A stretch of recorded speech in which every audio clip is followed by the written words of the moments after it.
que manifestement il y a une affaire, une seule affaire, l'affaire du siècle, et la garde des Sceaux aurait menti. Voilà. Donc je suppose que ça va être la première question, donc je me la pose moi-même et je vous apporte très volontiers la réponse. Non, je n'ai pas menti. Quand avez-vous appris que Nicolas Sarkozy était sur écoute? L'avez-vous appris comme nous, en lisant le journal Le Monde à 13 h vendredi ou avant? La réponse à votre question est très claire, je n'avais pas l'information avant. On peut dire simplement, Madame la garde des Sceaux, que vous saviez que Nicolas Sarkozy était sur écoute avant de lire Le Monde. Oui, attendez. Oui, attendez. Oui, attendez. Oui. Vous étiez sur TF1 le lundi, oui. Vous avez dit j'étais au courant de rien, et puis il a semblé que Jean-Marc Ayrault, le Premier ministre, vous contredisait 2 jours après. Je n'ai pas dit que je n'étais au courant de rien. Je dis que je n'avais pas l'information avant. Et je réponds, la réponse est claire, je ne savais pas avant. Avant? Oui, oui. Avant quoi? Non, mais parce que effectivement Non,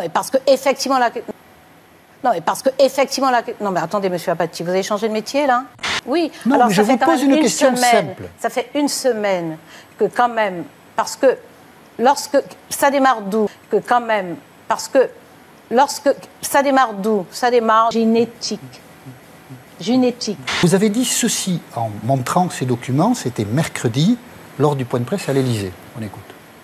Je n'ai pas, et je n'ai toujours pas, d'informations concernant la date, la durée, le contenu des interceptions judiciaires. Alors, on a noté des inexactitudes, puisqu'il y avait des dates dans ces documents. Il est notamment dit que l'ancien président de la République, dans le document que vous avez reçu, a été écouté entre le 28 janvier et le 11 février 2014. Donc il y avait des dates, et il y a des faits aussi dans ce document. Quand vous dites qu'il n'y a pas de date, il n'y a pas de faits dans ces documents, ça n'est pas tout à fait exact. Est-ce que vous en convenez? Soit. Vous en convenez? Soit. Vous en convenez? Soit. Vous en convenez? Soit. Alors, pourquoi l'avez-vous dit comme ça? Parce que j'ai une éthique. J'ai une éthique. La question est simple. Parce que c'est comme ça, de toute façon, le plus important. Le plus important? C'est-à-dire, oui.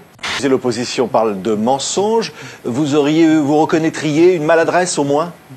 Mais non, mais qu'est-ce que c'est que cette histoire? Mais c'est absolument incroyable. Le Premier ministre a menti. Enfin, il a menti. Le 7 mars, il dit, les images existent, il dit « je n'étais pas au courant ».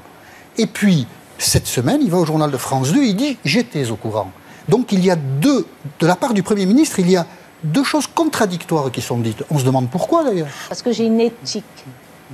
J'ai une éthique. Un mot, Madame la Ministre, sur les documents que vous avez montrés hier à la presse, qui semblaient indiquer qu'il y avait des contenus d'écoute téléphonique de Nicolas Sarkozy à l'intérieur, sur ce qui avait pu être dit, notamment, éventuellement... Je vous dis qu'il n'y en a pas, et je ne vais pas continuer à répondre à des « il semblait que »,« on pense que »,« on suppose que »,« on suppute que ». Dès le 27, il le dit publiquement... Oui. Attendez, non, mais moi, je ne suis pas venue à refaire ce feuilleton-là. Franchement. Je veux bien accepter quelques invitations, mais je ne viens pas refaire ce feuilleton, franchement. Monsieur Apathy, lorsqu'il y a un mensonge délibéré, il y a une intention et une utilité à ce mensonge.